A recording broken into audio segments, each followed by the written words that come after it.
Hello everybody, it's Sephiroth12 for another episode of Crisis Core mission videos. We're almost done here, folks. Last time we destroyed everything Hojo had to throw at us, I think? Or maybe that was 2 ago. I don't know, I'm recording these separate from when I'm uploading them. But anyway, yeah, we got some good stuff. I have a lot of nice HP up materials. But we are going to start the Great Cavern of Wonders. I mean, we've already started it, but you know what I mean. Once I get to it, there we go. Yeah, that's all we have left. We're at 97%, but we're going to go to abnormal power. We're fairly certain that the monsters inside the caves are being strengthened by an unknown energy. The energy seems to grow as we advance further down. Descend to the next level and help us find the cause. Yeah, so we're actually only going to do 4 missions today, I think. Mainly because they're actually really hard all of a sudden. You wouldn't expect that, but aside from the fact that the dungeons here are pretty much entirely laid out, like the maps and stuff, they're entirely laid out, full of chests everywhere for us to get, but the dungeons, like the enemies themselves, can get really annoying. And we have a royal crown over there as we start. There are 1, 2, 3, 4, 5, 6, 7, 8, 9 chests here. But there's one chest that's unbearably important, and it is kind of in the dead center of the map, a little down. And yeah, that's going to have a thing that you're going to need a lot of money for. But you're going to be able to avoid enemies for the most part. Here, we got a phoenix down there. Just with the make the volume a little less stifling. Go. Sorry, just dark matter. Changing the volume levels because I can't hear it. The boss is over there, which is, yeah, don't run to him because you need better stuff. There's a platinum bagel there. Got dark matter. Yeah, so the chest is right down the end of this hallway thing. I don't know what to call it, but this chest right over here has Network Shop Shade, which is the most important shop that you're ever going to want, because it has the Genji helm for 1 million gil. Also, it has the Apocalypse materia, but the Genji helm makes you not use MP or AP and gives you the Libra effect, so the Soul of Tomasa is useless now. It's completely useless now. Also, the Apocalypse materia is really good when you're somebody who really has bad luck getting that stupid Genesis images on the DMW. So yeah, I'm gonna be equipping that until I finally get it eventually. I actually don't get it here. I have to go through another round of grinding, which I think is gonna be after this video. I'll put up that video talking about materia fusion and the DMW. But suffice to say, I still have a few hours left of trying. Also, make sure you do the SP conversion, especially since doing materia fusion uses up a lot of SP. But yeah, the Network Shop Shade also had, what was the dual cast materia for sale, so if you didn't get it before, or you'd like another one, or whatever you want, feel free to pick it up there, because it's pretty nice. Adamant Bangle, you really only need 1, though. Unless you want to use it for fusions. I don't know if it's a special materia or not. Get a Costly Punch there, and I like this Costly Punch because it has an attack up as opposed to an MP up. So I equip that since I don't need MP anymore.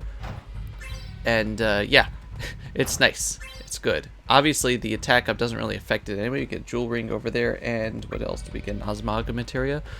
Obviously, it doesn't really affect me because Costly Punch is Costly Punch. It doesn't really need your attack stat to begin with. But for other things, it's really nice.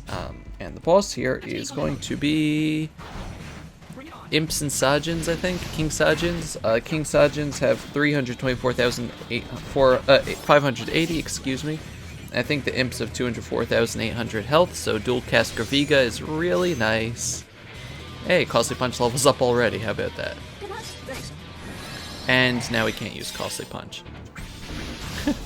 Well, I'm just gonna Graviga them to death, because I'm invincible. I'm invincible!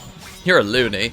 Also, the King Sajins, if you notice, they can give themselves a barrier that makes them invincible. It gives them the invincible status. It's null physical and null. Oh yay! Null physical and null magic. So you just have to wait it out. And they can also sap you, as you can see there. So I just stand there because I'm just like, okay, whatever. I can't use Costly Punch because my HP is too high. I think Costly Punch goes through that, but I'm not sure. We'll have to see later. But I do get a lot of phase modulation for some reason. Not that it leads anywhere, but still. Ow. Just punch. Falcon punch! Anyway, we get a laurel crown out of that. Woo! Okay, so now that the HP up that I've been holding on to is mastered, we can use it for some really nice fusing, which is what I'm going to do. Excuse me. As you can see, the 150 and the 850 are both mastered over there. I'm sorry I didn't speed this up, but whatever. I do a little bit of materia fusion in general. The highest, well, I guess we'll see, but it's really important to give yourself some nice materia fusion because you can get good stuff out of that. Also, as you can see, I didn't actually have Drenga on because I have the stronger HP materia. But if you take the HP ups, the mastered HP ups, because if it's mastered, then it actually like does something well. So you can see here, this just increases the parameters by 10 because it's not mastered. The higher the level is, the more it passes on its thing. I don't know. It's a very strange system. I kind of talk about it a little more, but this will give us a 920, which is not bad. It's not bad, Dovi. Also, oh, that's an MP up. But yeah, we can use items like the carbon bagels or the platinum bagels, or I don't remember if we got more fat chocobo feathers. I'm kind of trying to look for them. I wonder if the protector. Each item, each like regular equipment item has its own special attribute that it'll pass on, I think. I don't think that they just count in general. You could use the gold shard, Dovey.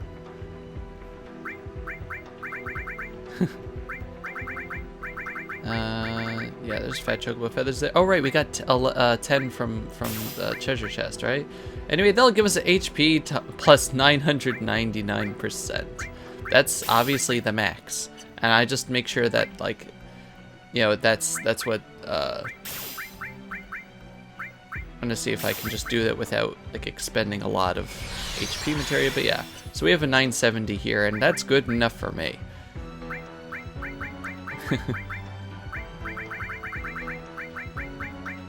Oh, it's beautiful. It's beautiful seeing the ways you can break the game like that. And I just put on the Drenga because, yay, now we have 850,000. So we're almost to the 9999. But anyway, on to a lonely journey. You're the only one left exploring these caves. Any other soldier first-class operatives have long since retired. The monsters are becoming increasingly vicious. Proceed with caution. What other first class are there? How come we're the only first class of distinction? Like, you know, Sephiroth, Genesis, Angeal, and myself. I don't know. Everybody else is nameless. Anyway, there are 4 chests here. I guess as maps go, this one's smaller, but it does have 2 bridges, so that's annoying. And all the treasure chests, except for one, are out of the way. The 3 treasure chests that are out of the way are all the way in the right there. The boss is just on the top path. So yeah, we have...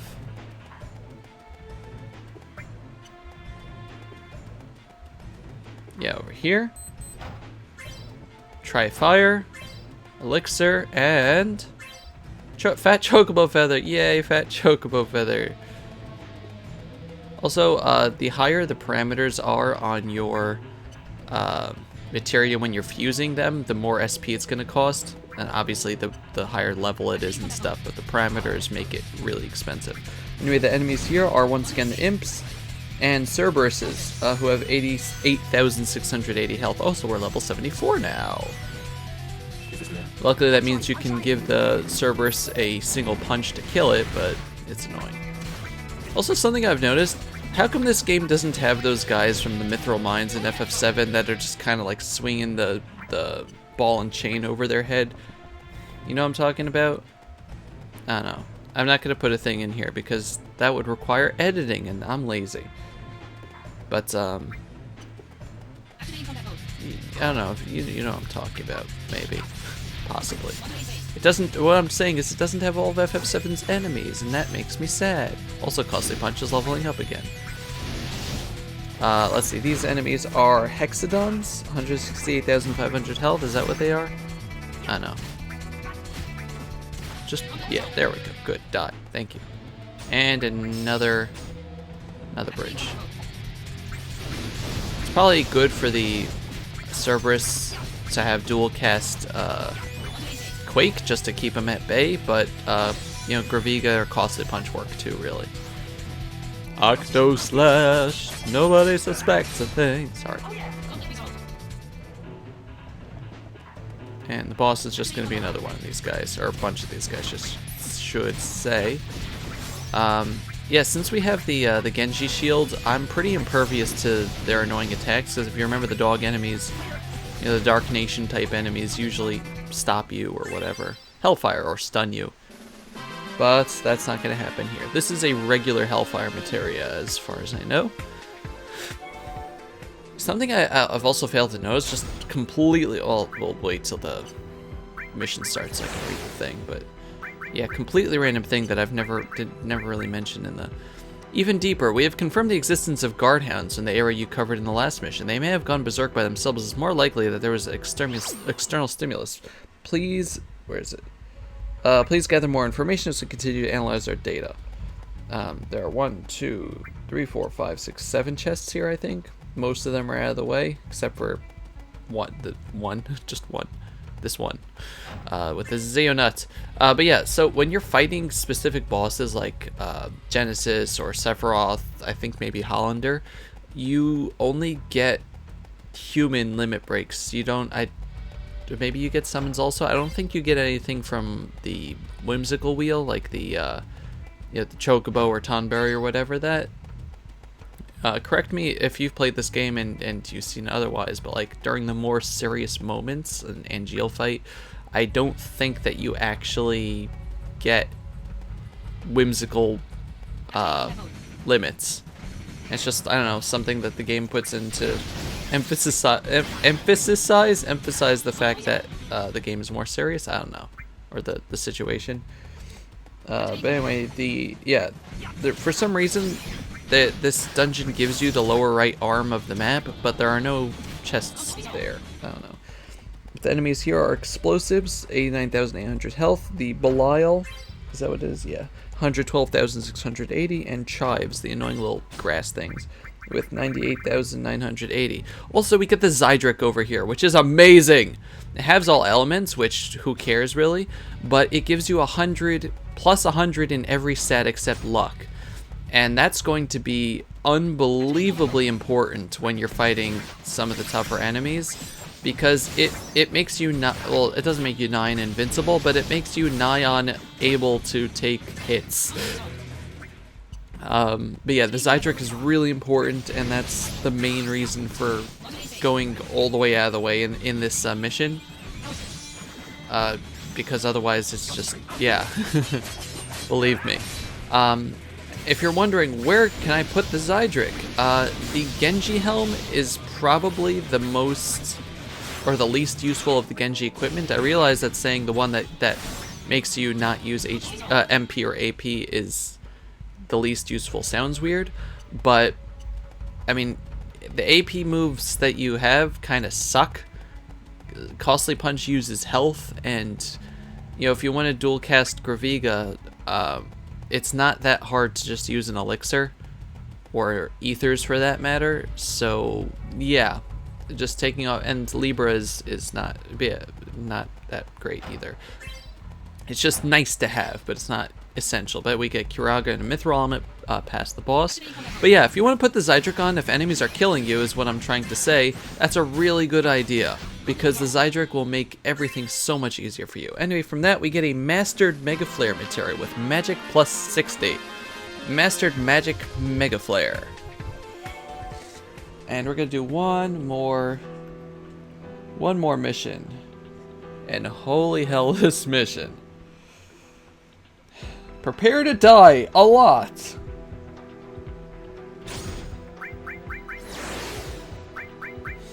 Okay, so we're in the last part now. Toughest monsters. And an analysis of the data tells us the monsters in these caves are exponentially stronger than they are above ground. Even those that are relatively docile above ground become belligerent in these caves. We trust you, but do not let your guard down. Dovey let his guard down, by the way. I died, I don't know. Maybe you'll see the, like, I don't know. I died even between cuts, like, I don't know, 6 or 7 extra times. But anyway, there are 1, 2, 3, 4, 5, 6, 7, 8, 9 chests here. And most of them are mostly on the way to the boss, but there's a lot of unavoidable fights, and it drives me nuts. This has the King Sajin, which is annoying, 324,508 health. It has the Chives there with 98,900, but if you have the the Genji shield, then you should be good for those guys. Just try to take the King Sajins out first, because they can make anybody on the field invincible, and that can really, really suck. It looks like I can hit them with... Yeah, okay, hit them with Costly Punch there, which is good. Get a Flare materia out of that. There's also Abyss Worms with 107,280 health, and these guys are bad. These guys right here use Absolute Thread, or Absolute Stop Thread, or something, which ignores status resistance. Completely ignores it. Which means that if they hit you, and they have incredible range with it, by the way, then you're going to be stopped for an incredibly long amount of time while everything else starts killing you. There's also one more enemy that we're going to run into shortly. Hero drink. Yes, Dovey, it's a hero drink, thank you. Let's see. I don't know what I was doing there. Okay, we didn't run into them yet. So far, I actually haven't died, but that's gonna change. Not in this battle, mind you.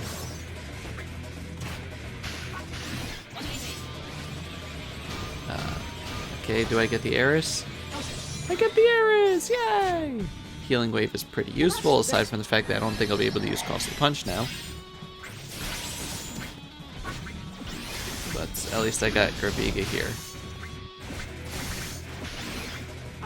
And they hit me enough anyway. Stupid Chives. At least you can mostly ignore the Chives unless they use energy on you. But, yeah, so... That one intersection is unbelievably annoying with trying to avoid enemies. Because there's, like, no way to get through, and you have to keep using it to advance further. Like, right now I'm going off the path in order to get a treasure from here, which is totally not worth it, a status strike. Yeah.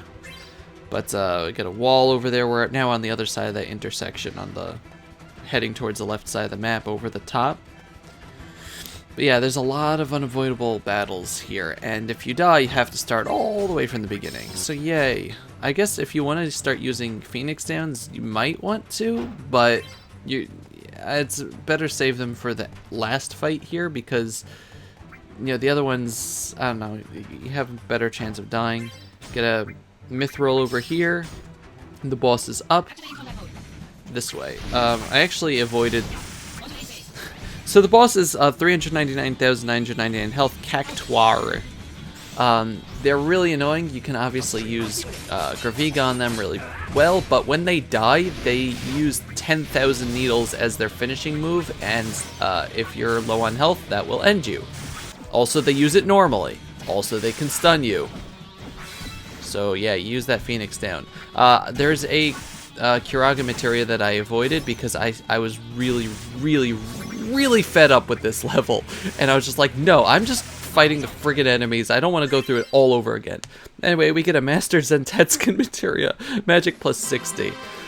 Now, I was like really upset at this point. I was yelling at the game for all the times I died cheaply. But anyway, that's it for this episode. Thank you very much for watching. This has been Sephiroth 04 with Crisis Core mission videos. Next time, we're going to continue on in the final part of the Great Cavern of Wonders. Goodbye, everybody. Bye-bye. Next time's DMW. Sorry.